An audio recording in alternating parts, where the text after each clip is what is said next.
I'm done with this conversation. Be quiet. I'm done listening to you. You don't know how to be nice. You don't want to make an effort in that direction. You. 6 years of hell. I'm this way because you're not nice to me. Just like...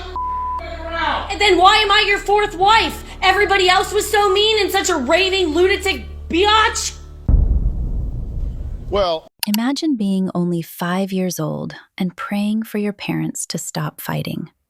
That's the heartbreaking reality in this family, where constant arguments, family interference, and deep resentment have turned a marriage into a battleground. After watching this, one question kept coming to mind.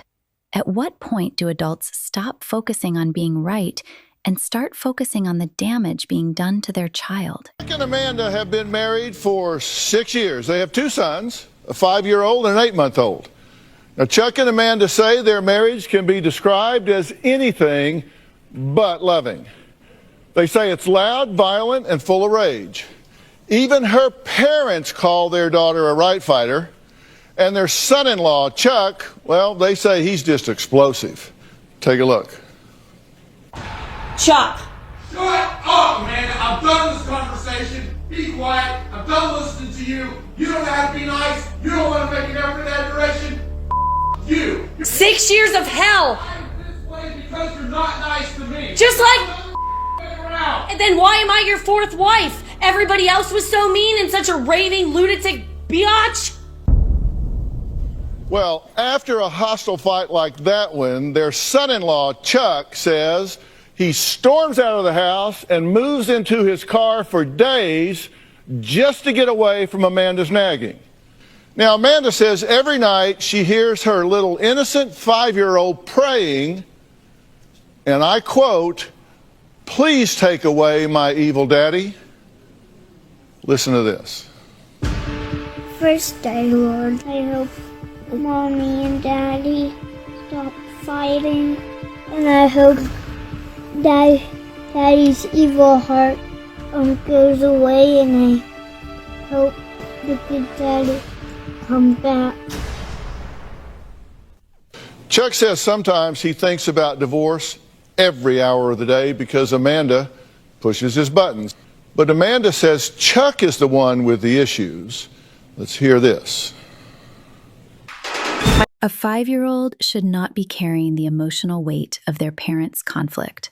When a child is praying for the fighting to stop and asking God to remove a parent, that's a sign that the conflict has become part of their daily reality. Instead of feeling safe, secure, and protected, the child is being placed in the middle of adult problems they are too young to process. I think it's selfish when parents allow their disagreements to reach a point where their child is exposed to constant hostility. Children shouldn't have to choose sides, fear what will happen next, or feel responsible for fixing the situation. Their job is to be children, not emotional referees in a troubled marriage. If 2 adults cannot coexist peacefully and the conflict is causing harm to their child, then they need to seriously consider whether remaining together is actually in the child's best interests. Sometimes a peaceful separation can provide a healthier environment than a home filled with ongoing arguments and tension. The child's well-being should come before the parent's desire to stay together at all costs. My husband Chuck has a short fuse. He'll take the door and just slam it over and over and over again. When she won't stop the nagging, I feel like I'm backed in a corner and I explode. He just got angry and took his fist and punched the fiberglass here as hard as he could. I was never this angry in my previous 3 marriages. Chuck is the common denominator. He's already failed 3 other times. Chuck, how many people have told you? Chuck says I rub his nose in his mistakes like a dog in their urine. You're begging me to be nice to you. Do you think you've been a good husband and a good father? I have no problem with the tasks and chores that she asked me to do, but she's reminding me 15, 20 times and then calling me every name in the book for not doing it. What kind of man are you? What kind of husband are you? And she does this in front of the kids. And you don't even get up to see your son. Then he's crying and you don't ask how you can help. I don't want to listen to Amanda emasculate me in front of the children anymore. 6 years of hell. This way because you're not nice to me. This is wife number 4. I don't want it to be divorce number 4, but I don't know how to fix our relationship. Okay, now, does this seem normal to you, what you're doing? No, absolutely not. Unfortunately, it's become our norm.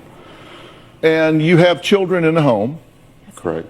You're doing this in front of them. Yes, sir. And you think she has OCD?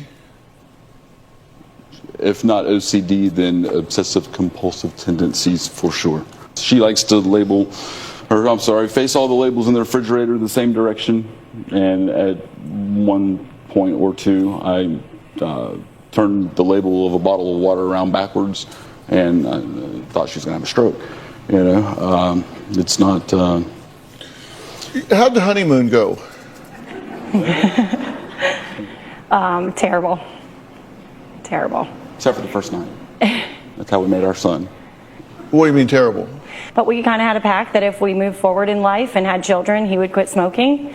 So he decided to try to do so on our honeymoon. One point we got into it over dinner. He took the plate of food he was eating and shoved it at me and spilled the water and the food on me and got up and walked out. If it weren't for the kids, we would have already split. Right. I mean, we're so you're trying together for the children? We want to get things better for the children. Did you want to come here? Initially, no. But now that I'm here. What'd you do last night? I went out and had a few drinks. Well, according to you, you stayed at the bar last night until closing. You met some people and went to their house. And then you walked 4.5 miles back to the hotel. Went to an after-hours club close to their house. But yeah, same difference. We're splitting hairs at this point. Right. What time did the bar close? The after-hours went about 5 a.m.? Yes. You got a rage problem, right? I do. I mean, you chase cars. You chased a car down on the road. I have. So you say we've tried everything, so this is the last ditch effort. She says, you'll go to Dr. Phil, we're done. And this is it. And so you decide to stay out till 5 a.m. the night before you come. Out drinking and at an after-hours club, stay out till 5 a.m. before you come here. That seems to me to be insincere. It's irrational for sure. Somehow that would be my fault because he asked me to meet him for dinner last night and I didn't respond because obviously I didn't think that was appropriate. And so somehow he would twist that it's all my fault that he stayed out all night. You put words in my mouth now, just like always. I just want to. Well, I like to listen to what people say and do in their natural environment. Here's some video of Amanda talking to Chuck about coming to the show. Why are you not willing to talk to them? Are you going to cancel this whole thing and not even get on the flight? You don't want the help. You made it very obvious, which means you don't want me or your kids in your life. Shut up, Amanda. Because if you don't take this help, I will see to it that you don't have your kids in your life. I will see to it because you're not healthy enough. Shut up, Amanda. You're not healthy enough. If they call you, answer the phone, please. You agreed to do this. I have told them what my problems are. I have told them I'm a yeller. I told them I'm a name caller. I told them I've said some of the meanest things I've ever said to anybody to you. You don't want to do anything about it. Yes, I do. I'm flying out. Stop yelling. Stop name calling. Stop being that person. I don't want to do anything about it. I'm getting us help. Stop yelling. Period. You don't think you have a problem. Even though you sat here the other night and you texted me that you know you've created the person I am. You have helped create the person I am. You've brought out the absolute worst in me. Stop talking. I'm sitting over here saying, shut up, Amanda. Well, answer them. They've interviewed my mom, my dad. Phone yet, Amanda. Shut up.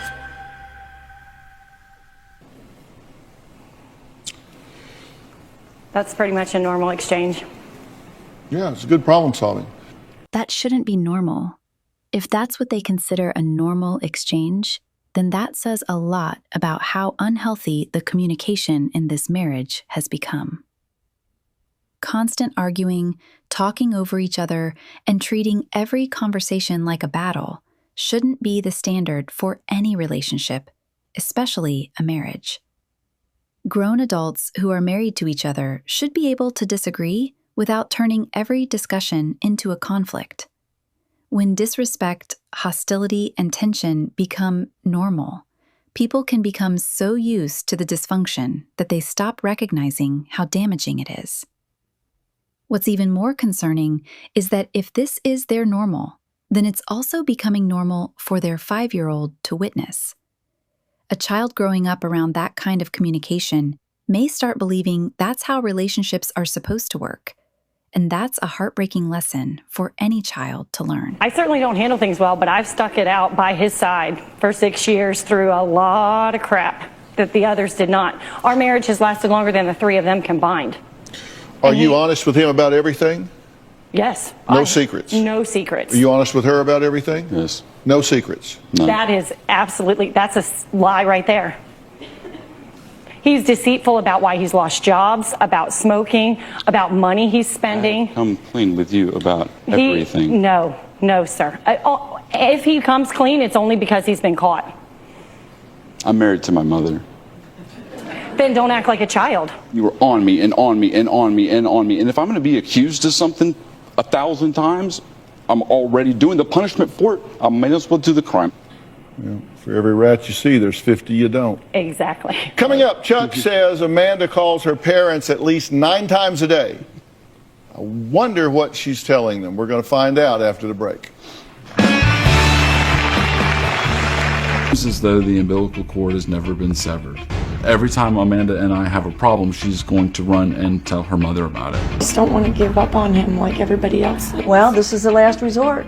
Amanda's mom and dad are so involved in our marriage. He has to want it because you can't fix him and he can't fix you. They called Dr. Phil to initiate this process. I understand fully that they have a God-given duty to protect the grandchildren, but I want them as grandparents and I want them as in-laws. I don't want them as marital counselors. Well, Chuck and Amanda say their marriage has been a constant battle ever since the honeymoon. To make matters worse, Chuck says Amanda gets her parents, Tammy and Tom, too involved. Let's hear what they have to say. Our daughter Amanda moved in with Chuck after only knowing him for 2 or 3 months. I don't think Amanda knew what she was getting into. We felt our daughter could do better than marrying someone that's been married 3 times because those 3 marriages, Chuck is the common denominator. And he has to acknowledge that he's part of the problem. I know more about their marriage than I really care to know because Amanda turns to me with every issue, every problem. He's just so irrational. Well, you can't get rational behavior from an irrational person. We've talked to the counselor about Chuck and Amanda because we got to the point where it was involving us so much that it was consuming us. And Chuck and Amanda have a very dysfunctional and destructive marriage. It involves Tammy and me, and it particularly seems to be harmful to the children. When Amanda's called on the phone, we've heard them yelling back and forth to each other. And we've heard my 5-year-old grandson in the background yelling, "Please stop, please stop." We got into an argument a couple of weeks ago. He snapped and basically took the baby food container and slammed it down on the ground as hard as he could. Baby food went everywhere, all over the blinds, the couch, the floor, up on the ceiling here. And my 5-year-old son was trying to help me clean it up. Because of the fighting and arguing our 5-year-old grandson is witnessing, he said, "Everybody in the world thinks I'm a." Chuck and Amanda's relationship is definitely destroying the children. I'm not a fan of people involving their family members in every problem they have in their marriage, especially if they're still planning to stay with their spouse. Once family gets involved, they're often hearing only the negative side of the relationship. And while the couple may eventually forgive each other and move on, family members don't always move on so easily. I understand that everyone needs support, but there has to be a balance. Not every disagreement needs to become a family matter. At some point, a married couple has to learn how to communicate with each other and work through their issues directly. Constantly bringing parents into every conflict can create even more tension and make it harder for the marriage to heal. Okay, Tammy and Tom are joining us. Thank you, guys. I appreciate you being here. I'm not sure Chuck does. I think you think they're over-involved, right? At times. He's resentful because he does not have a mom has no relationship with his mom, and he doesn't have a living father. I mean, but I can't help that I do, and that they are supportive, and they have had to step up and take on his responsibilities when he decides to run. What's y'all's view here? We're tired of the roller coaster, and I'm the one that wrote the show because I am concerned about our 2 grandchildren. Our So 5-year. So am I. They are my Well, life. the child, the oldest child, 5 years old now, 5.5. The little one doesn't know what's going on, but the 5-year-old is constantly telling us that he wishes his mom and dad would quit fighting. He's gone to the wishing well and thrown coins in and says, please help my mom and dad stop fighting. Why do you two keep doing what you're doing? Because the fix hasn't presented itself yet. Well, let me step in here. Yeah, well, yeah. Fix. There's been no fix. They've gone and gotten counseling, and I'm talking both of them. They've gotten counseling, and they don't do one They thing don't that do the one counselor thing that's has been said to do. That's not true. He says, I quit counseling every time they tell me what I don't want to hear. Every counselor we've been to has looked him in the face and said he needs to we need to continue to get marital counseling and work on our communication, but that he needs to get his own personal counseling to heal some of these old wounds. He is a hurt, damaged individual that is hurting in return. Why do you two keep doing what you're doing? When he's on his medication and even keeled and his fuse is longer, things are better. Our communication is better. He responds to me better. I'm emotionally numb and dead inside on that medication.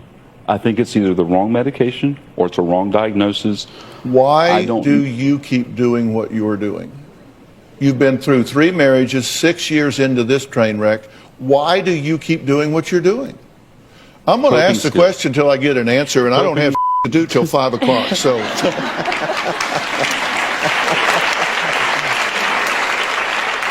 have you ever watched the Dr. Phil show? I have. You have? Okay. I have. So you might as well answer the question. Right. I'm thinking of I watch you every day. I'll answer. People don't do things if they're not getting a payoff. I'm just asking you why you've chosen that particular way to be in the world. You say that as though it's a choice. I don't feel that is a choice. I feel that I don't have... You chose to go out to the bar till 5 o'clock in the morning? You've chosen to take money out and spend it on other things. You've chosen to sleep in your car for a month at a time. You've chosen to lie to me. Those are choices. Well, you should go to Vegas. You're a hell of a ventriloquist. Because I asked you a question, it sounds like they're talking. Yeah. You like threw your voice over here. It sounded like she answered for you. It sounded like she answered for you. I'm asking you. Sorry. Oh, I mean, that's part of it, is I can't get a word in edgewise ever. You know? Because you're saying you don't have a choice. You have a choice every single day. I'm sorry. Why are you doing what you're doing? Has nobody ever challenged you to answer that question for yourself? Why you're doing what you're doing? I guess not. Chuck is a liar. Chuck had this job and he got fired, and he continued acting like he was going to work, and then eventually he told Amanda and Tammy that he had been let go because they were downsizing the company.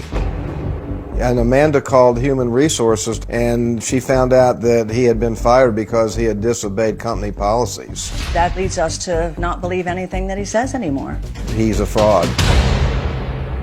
Wouldn't you be fascinated to know why you do the things you do? It would be awesome if I knew the answer to that. But sometimes the honest and best answer is, I don't know.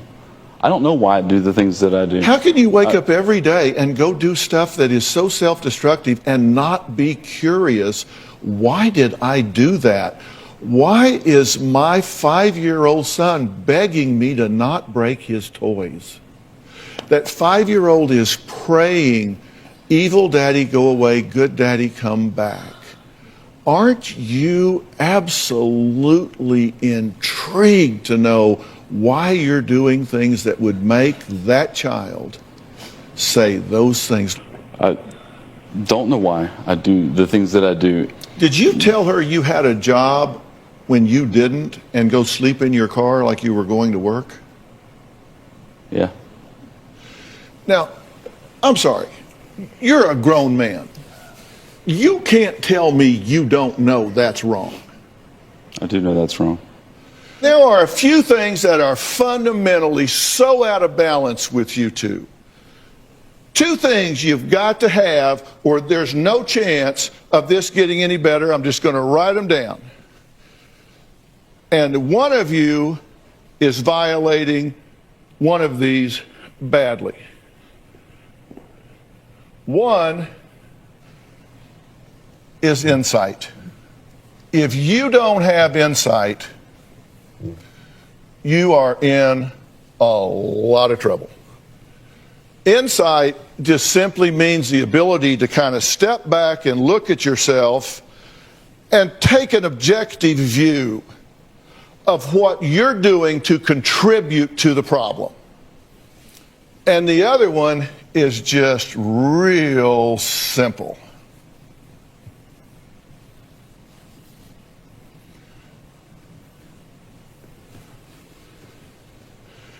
And that's honesty. You lack insight and you lack honesty. And if you have these two things, you got a real serious problem, and this is never going to work. You don't understand. You got baggage. You get defensive if anybody says OCD. I mean, to me, OCD has no more stigma than a kidney infection. It just is what it is. But I've never been diagnosed with that. I don't know if you do or you don't, but I do know that you do seem to have thoughts that you have a hard time turning loose of. And you do have behaviors that seem to be somewhat ritualistic. Now, I don't know if you actually meet all the diagnostic criteria of obsessive compulsive disorder. I haven't diagnosed you, I don't know. But I do know that you have thoughts you have a hard time turning loose of that are intrusive to your functioning. True? True. And you have behaviors that are ritualistic for you that eat up time and are intrusive to your functioning, right? I like things just so. And neat. Would that be a yes? Yes. You lie when the truth would do better. I have. You lie by omission. Correct. You lie by misstatement. Correct. I ask you, do you have any secrets? No. We both know that's not true. You lied about having a job. You go sleep in your car.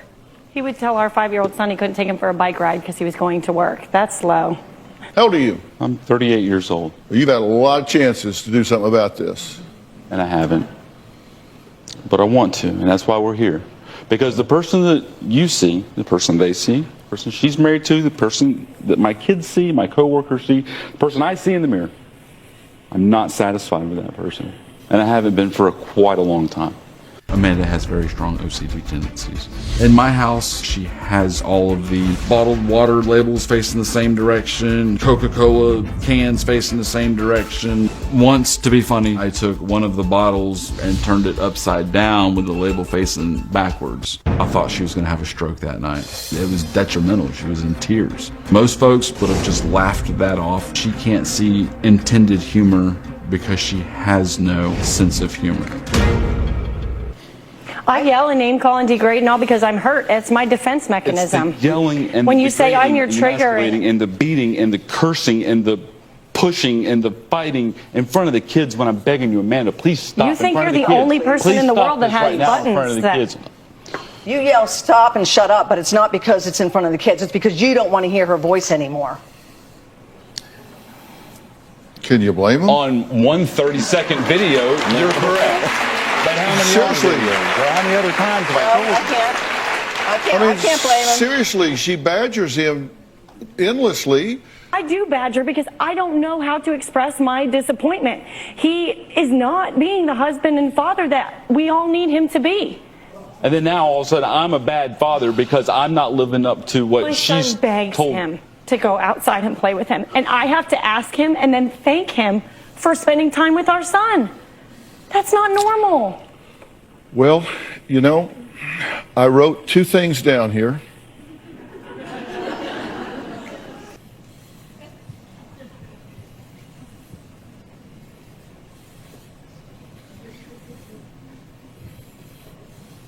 What do I lack insight about? Do you think that you might be hard to please? Do you think you might have somewhat of a perfectionistic bent? I do, and I have very high expectations.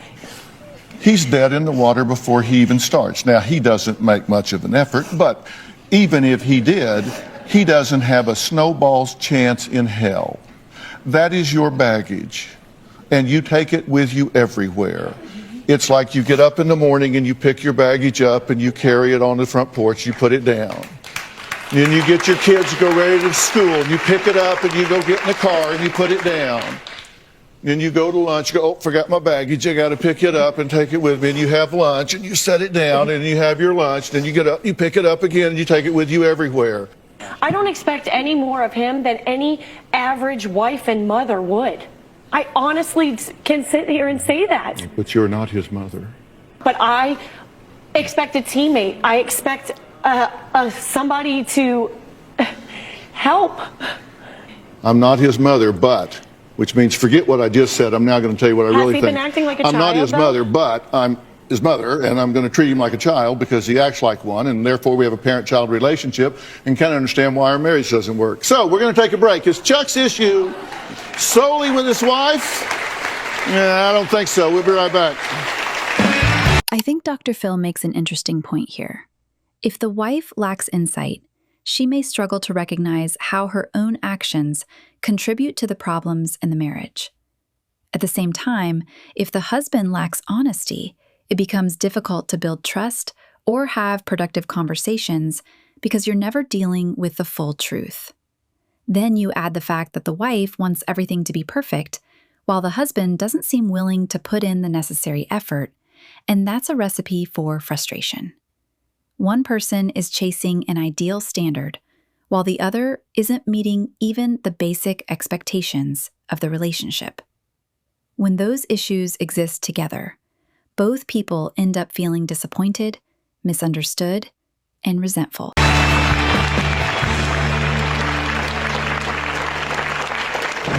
Chuck is a menace. Chuck has yelled and sworn at other moms at our son's preschool when they've blocked him from leaving the drop-off line. There are times that I can go from 0 to livid with a drop of a hat. Chuck had a road rage incident with a woman and ended up attacking her car. Chuck had to pay $1,700 for the damages to the woman's car. Chuck needs help. Chuck has been diagnosed bipolar. I believe that Chuck often uses the diagnoses as a crutch or excuse for poor behavior. He has stated that I need to learn how to be married to and be in love with somebody with such medical diagnoses. I'm not a doctor. I shouldn't have to deal with this. Now, what I've said so far is that there are 2 fundamental things, which are that Amanda is lacking in insight and understanding what she does to antagonize this system, and Chuck is lacking in honesty because he lies about a lot of things. And I asked you earlier if you had any secrets from her that she doesn't know about, and you said no. That's not true, is it? What else do you know that I don't know you know? Well, if she knew it, then it wouldn't be a secret, would it? Right. And to my knowledge, I've been found out on everything. I don't believe that I'm hiding anything. I'm not going to out your secrets, but you've told us things since you got here that she doesn't know about. I know about them, you know about them, but you're not telling her about them. So I know that I'm sitting here with a marriage that's based on deception. You're not honest with your wife. So you have a decision to make. You're either going to come clean with her about everything in your life, or you need to decide that you want to go your own way. What are you lying about?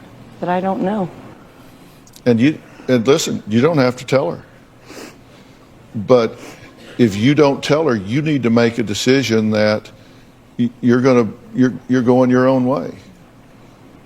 Because I'm not going to continue this charade. We can be done, and we can be done.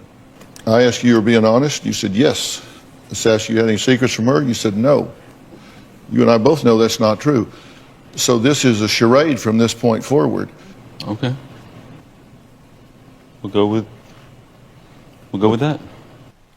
Go with what? Are you going to be honest and share? Right. I'll be honest with her and move forward. So what don't we know? What don't we know? I think we have a right to know. I'm wanting to know what he knows that I don't know. I mean, apparently the two of you know it because he's bringing it last up. night that we didn't have, right? And I went out to the hotel they put us up at, had a bar, and I went in there, and then the bar shut down at 2, and I met up with a guy and his wife, and they wanted to know if we wanted to go to me. They wanted to know if I wanted to go with them. There was 3 of us in the car to an after-hours bar that shut down at about 5 this morning, and then instead of calling Uber or a cab or anything, I walked 4.5 miles starting at 5 o'clock this morning back to the hotel.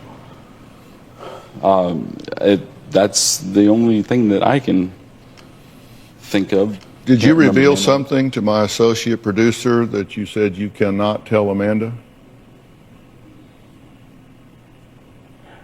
Not ringing a bell. This is why I'm wound so tight. And maybe I lack insight because I enable, because I fix the messes. Said something to my associate producer, and he said, and I quote, "You cannot tell Amanda, she can never know." Spill the beans. If you've got something to say, this is the time to say it. And if you don't want to say it, then when we get home, pack your bags, get out, and move on. That's not your decision, that's his. So what haven't you told me? I want so bad to be honest with you, but I'm afraid with my track record, if I am, you'll see me as not being honest with you, if that makes any sense whatsoever. Sometimes I'd rather you just not know. I've not cheated on you, ever. But I wanted to. I didn't, but I wanted to. The big secret, nobody knows this until now. All of America will know, you know. Years ago, we're talking 2003 maybe was the last time. I had done a few adult movies when I lived out here in California.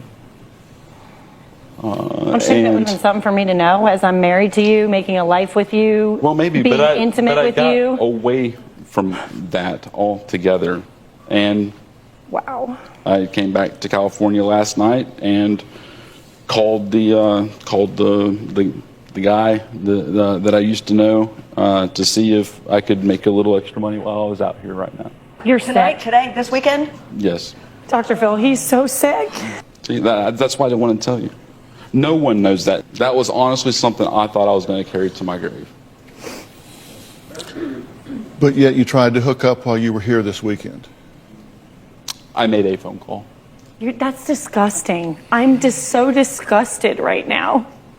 This is my first marriage, and I certainly have my baggage, like you said, but I've been intimate with him, obviously. Don't you think that would have been a detail I should have known? Had a right to know? That's disgusting. His willingness to tell you that is good. Right, and I look at it as a very good thing and positive thing that he even got on the plane and got here and came and is willing to do this. But that doesn't erase all the, everything he has done. All the deceit, all the lies, all the... Well, he wasn't born the night he met you. I understand that. Look, the past is over. The future hasn't happened yet. The only time is right now. The only choices you have before you are the ones you make now. And he did it while he was here. I understand what you're saying. Being immature makes you a bit hedonistic, where you seek pleasure and avoid pain, and you go for immediate gratification instead of delayed gratification, and one bad decision leads to another bad decision, and then before you know it, that bad decision, oh my God, I can't admit that, so you got to lie about that, and then before you know it, you're playing it's never the crime, it's the cover-up, and then you get one thing leads to another, and there's been nobody in there to step in and say, hey, start doing the things that are just the fundamental basics of being a man and being a father. And I honestly believe that if someone would step up in your life with a clarion voice and give you some fundamental guidance that you could trust, I believe that you would respond to that. So when we come back, I'm going to tell you what that plan is. You guys may need to get a divorce. You may need to do that. And if you do, you have plenty of time to do that. And by the way, divorce is not a solution. It's just changing one set of problems for a new set of problems. Your relationship isn't over. You just change it. You just say, you got this set of problems, I'm now going to have this set of problems. So you have plenty of time to get a divorce if that's what you want to do. What I'm going to ask you to do is give me 90 days. Give me 90 days to effect some changes in each of you individually and as a couple and as parents. For you, your medications can contribute a whole lot to the problems and the bad judgment that you've been having, and your body chemistries can contribute a whole lot to the problems that you've been having, and sometimes people don't take that seriously enough. I've got Dr. Tanya Elliott joining us right now. She's the medical director for Doctor on Demand. Doctor on Demand is our company. It's the app y'all know about that my son Jay and I have created that enables you to have a video chat with a board-certified physician at just the click of a button on your smartphone or computer. Dr. Tanya Elliott is our medical director. Dr. Elliott, the wrong medications can create all kinds of chaos, correct? Absolutely. So, Chuck, the one thing that I think is the most important is that honesty factor, and that's also with your healthcare providers. Because what happens is if you only tell part of the story, we end up with multiple different diagnoses, one medication piled on top of the other medication, and then we don't quite know what we're treating. So we really want to get to the bottom, establish the diagnosis. Start from scratch, right? Absolutely. And do it in concert with these two gentlemen down here. Dr. Frank Lawless is here from the PNP Center in Dallas, and they are the absolute best at the overall diagnostics, and I think that is something that I would like to see you intervene with both of these people here. Can you do that workup on these folks? Absolutely, and I think that we're talking about not only psychological but some neurological patterns that you can take charge of, both of you, that can basically change your whole outlook on life. There's something I want to ask both of you to do, and I want to talk to Miles about this. He's going to work with Dr. Lawless. But Miles Adcox is the CEO of OnSite, and they do customized programs for people, therapeutic programs that work in a comorbid basis. And this has to do with dual diagnosis, no matter what's going on. Very intensive workshops for you guys that can deal with this anxiety, deal with the trauma that you've had in your life. I think you guys can make a huge difference with them. I agree, and I think the blame and the pain that I've been witnessing ends when empathy and hope begins. Are you willing to do this? Are you willing to do this? Absolutely.